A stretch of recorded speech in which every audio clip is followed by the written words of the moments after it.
Selamat malam Tribuners, jumpa lagi bersama dengan saya Mutiara dalam tayangan berita terkini Lampung di Tribun Lampung. Kami akan menyajikan informasi menarik dan terkini untuk Anda dari berbagai daerah di Provinsi Lampung.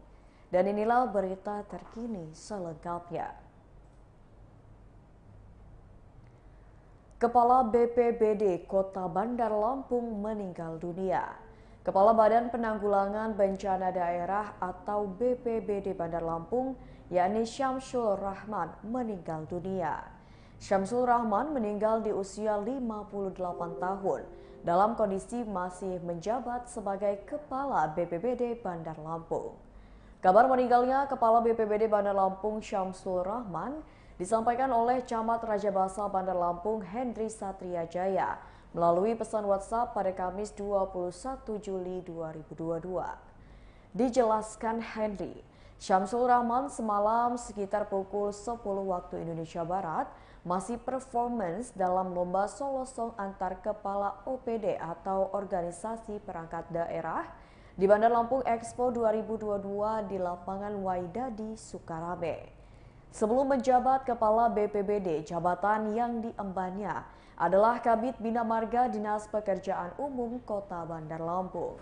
Wali Kota Bandar Lampung Eva Duyana menyampaikan Syamsul Rahman meninggal akibat sakit lambung yang dideritanya.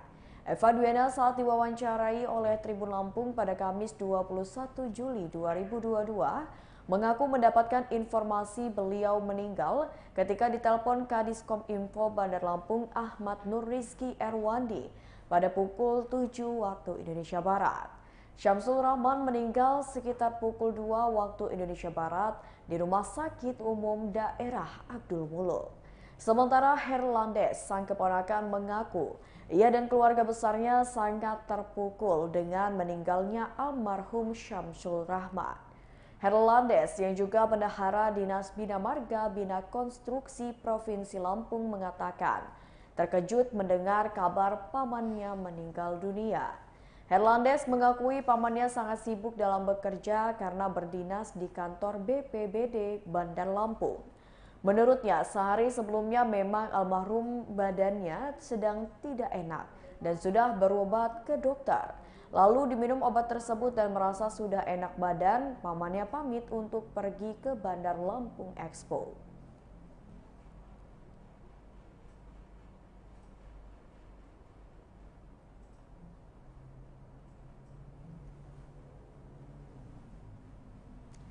Berita selanjutnya, 2 truk terlibat kecelakaan di Jalan Sumkalianda, Lampung Selatan.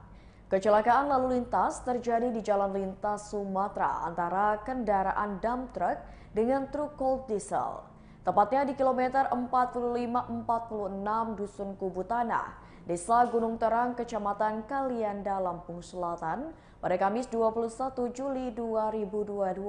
Sekitar pukul 11:30 waktu Indonesia Barat.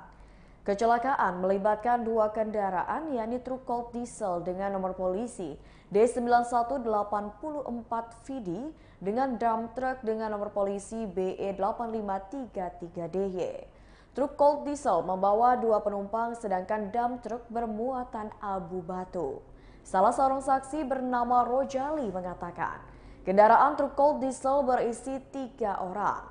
Menurut Rojali, kecelakaan terjadi sekitar pukul 11:30 waktu Indonesia Barat. Dan saat kejadian, kondisi jalan sedang tidak terlalu ramai. Rojali mengatakan truk cold diesel melaju dari arah Bakauheni menuju Bandar Lampung. Begitu tiba di lokasi kejadian, truk menghantam dump truck bermuatan abu batu dari arah berlawanan.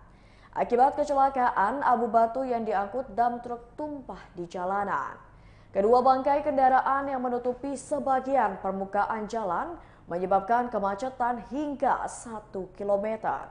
Kasat Lantas Polres Lampung Selatan AKP Jonifer Yolanda mengatakan, saat tiba di TKP di Jalan Menikung, diduga pengemudi truk cold diesel mengantuk sehingga kendaraan berada terlalu ke jalur kanan jalan dan menabrak dump truck dari arah Bandar Lampung menuju Bakauheni. Jennifer mengatakan akibat kecelakaan penumpang dan pengemudi kedua kendaraan mengalami luka-luka. Korban luka-luka dibawa ke Rumah Sakit Umum Daerah Bob Bazar, Kalianda, Lampung Selatan. Ia mengatakan akibat kecelakaan tersebut 3 korban mengalami luka berat dan 1 orang luka ringan. Pengemudi truk Colt Diesel bernama Dede Ahmad Riyadi, berusia 40 tahun, warga Pasuruan Bawah, Kecamatan Penengahan, Lampung Selatan. Korban mengalami beberapa luka di bagian tubuhnya. Lalu penumpang truk Colt Diesel Trisna Dwi Astuti, berusia 30 tahun, mengalami luka. Kemudian penumpang lainnya yang masih balita bernama Arga, berusia 9 tahun, mengalami luka memar. Sementara pengemudi dump truck bernama Trihandoyo, warga Dusun Trans Yanjungan, Katibung, Lampung Selatan, lalu penumpang dump truck bernama Jumali mengalami luka robek. Kerugian material diperkirakan mencapai 150 juta rupiah.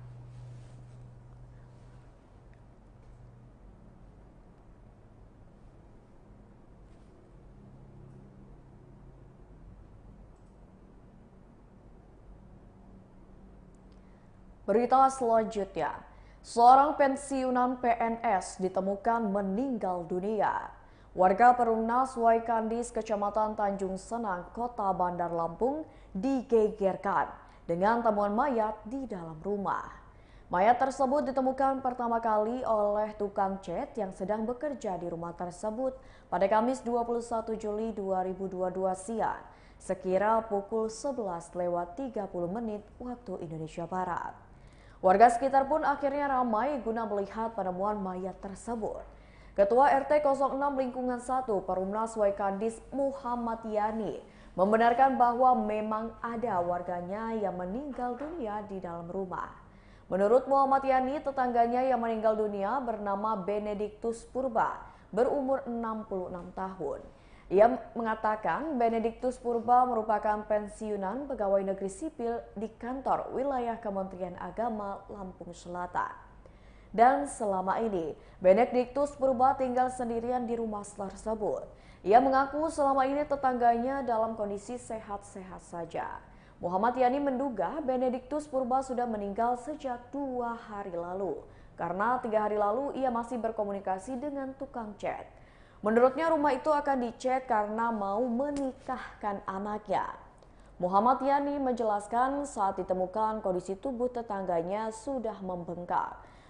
Ia mengakui bahwa Benediktus Purba sudah tidak bersama istri dan anak lagi. Istrinya mengontrak di dekat lokasi dan sudah 5 tahun pisah. Sementara Rosmawati Aritongang, yakni sang istri, menangis histeris ketika melihat jenazah suaminya. Akhirnya, oleh warga dan anaknya, ia dibawa keluar rumah dan dibopong menggunakan kursi. Kapolsek Tanjung Senang Ibda Alan Ridwan menjelaskan, aparat kepolisian datang ke tempat ditemukannya mayat pada pukul 11:30 waktu Indonesia Barat. Dugaan sementara dari pihak kepolisian, almarhum memiliki penyakit batu ginjal dan TBC yang sudah lama diidapnya. Berdasarkan identifikasi dari tim Inafis Polresta Bandar Lampung, jenazah memang sudah 2 hari lalu meninggalnya. Lalu jenazah langsung dibawa ke Rumah Sakit Umum Daerah Abdul Muluk.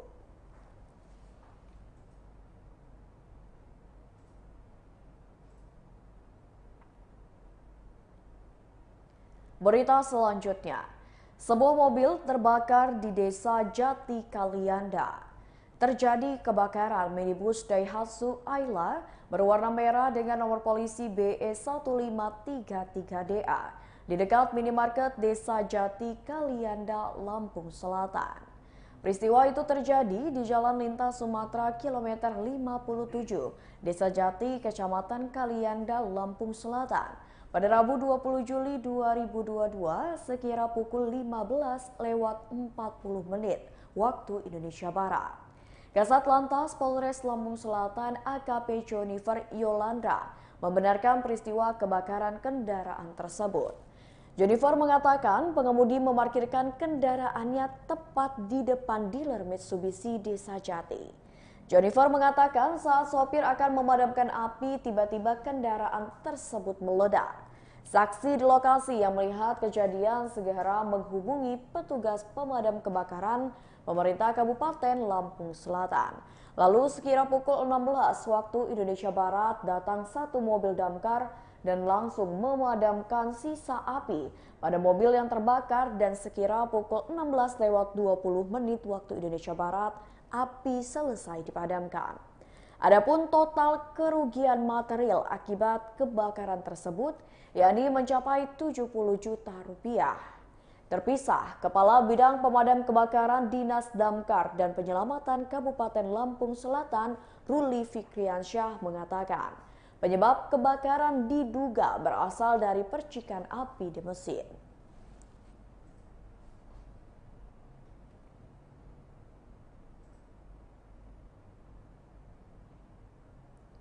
Berita selanjutnya, duka ibu yang kehilangan anaknya akibat tertabrak kereta. Kepergian Safira Aulia akibat tertabrak kereta api batu bara rangkaian panjang atau Babaranjang di palang pintu stasiun Labuhan Ratu, Kota Bandar Lampung pada Selasa 19 Juli 2022 lalu meninggalkan luka mendalam bagi keluarga korban. Keluarga tak menyangka Safira meninggal dunia secepat itu. Ibunda Safira, Wilda Saptiana, terlihat masih sangat terpukul kehilangan anak pertamanya itu. Saat ditemui di kediamannya di Jalan Untung Suropati, Labuhan Ratu, pada Rabu 20 Juli 2022, Wilda menuturkan putrinya sangat soleha dan sangat menyayangi adiknya. Menurutnya sang anak rajin salat dan mengaji, bahkan ia sudah hafal juz 28 hingga 30 Al-Quran. Wilda mengatakan tak memiliki firasat tertentu dengan kepergian buah hatinya itu. Memang katanya Safira terlihat lebih pendiam selama sebulan terakhir. Selain itu, Safira sempat memintanya untuk membaca surat Al-Mulk. Surat itu diminta agar dibaca sebelum tidur. Adapun arti di dalam surat tersebut yakni semua makhluk hidup itu akan kembali kepada Maha Pencipta. Ia menceritakan anaknya itu sekolah di SMP Negeri 8 Bandar Lampung kelas 2. Selama sekolah, ia selalu memakai masker dan saat peristiwa tersebut terjadi, ia tidak sedang memakai headset. Sementara handphone dimasukkan ke dalam tasnya. Bahkan ia selalu mengingatkan putrinya agar tidak main handphone saat sekolah karena kedepannya ia akan mondok. Sementara Kori Andian, paman korban juga mengungkapkan jika keponakannya tidak memakai headset saat tertabrak kereta Babaranjang. Saat mendengar kejadian itu, ia langsung ke lokasi dan mengangkat jenazah keponakannya. Dan ia melihat tidak ada headset di telinga keponakannya. Sementara Kepala Satuan Lalu Lintas Polresta Bandar Lampung AKP M. Rohmawan mengingatkan agar para pengendara dan pengguna jalan mematuhi rambu-rambu di perlintasan kereta api. Menurutnya, saat palang perlintasan berbunyi seharusnya sudah menjadi tanda bahwa tidak boleh lagi kendaraan atau orang untuk melintas.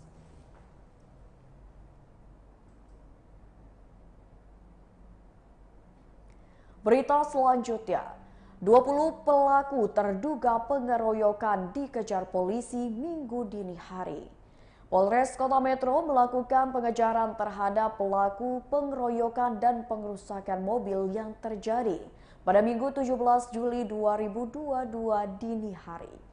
Kapolres Metro AKBP Yuni Iswandari atau Yuyun melalui Kasih Humas Polres AKP Suliani pada Rabu 20 Juli 2022 mengatakan, pengejaran terhadap 20 pelaku tersebut dilacak melalui rekaman CCTV di lampu merah simpang Masjid Taqwa Metro. Rekaman CCTV tersebut viral di media sosial Facebook dan pesan berantai WhatsApp. Diketahui perkara pengeroyokan dan pengrusakan mobil yang berawal dari tempat hiburan malam di Kota Metro. Pengeroyokan tersebut kemudian meluas ke jalanan dan saat ini telah menemui titik terang. Polres Metro kini tengah mengejar 20 orang yang diduga terlibat dalam kerusuhan itu. Polisi tengah mendeteksi identitas para pelaku dari rekaman CCTV. AKP Suliani mengatakan saat ini 20 pelaku masih dalam pengejaran anggota Polres Metro. Para pelaku bertindak anarkis hingga berujung pengerusakan serta membahayakan nyawa manusia. Menurutnya, korban sudah melapor ke Polres Metro pada hari Minggu kemarin, sekitar pukul 2:40 waktu Indonesia Barat. Ia mengungkapkan buntut peristiwa tersebut, petugas Polres Metro Tengah memperketat pengamanan dengan meningkatkan giat patroli. Sementara dari rekaman CCTV yang diterima oleh Tribun, satu unit mobil jenis Toyota Vios yang dikemudikan oleh Rifki Apriansyah, warga Jalan Karangsio, Kelurahan Negara Nabung, Kecamatan Sukadana, Lampung Timur, dikepung puluhan orang tidak dikenal. Berdasarkan pengakuan korban, peristiwa itu bermula dari keributan di salah satu tempat hiburan malam di Bumi Saiwawai. Rifki yang mengaku sebagai korban dugaan percobaan pembunuhan melarikan diri ke Mapolres Metro setelah dikepung puluhan orang tidak dikenal yang menghancurkan mobilnya.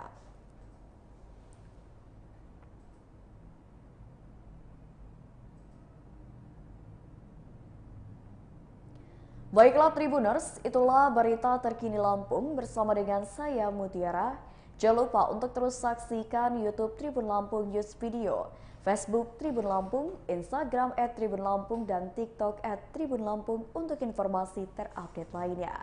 Selamat malam dan sampai jumpa.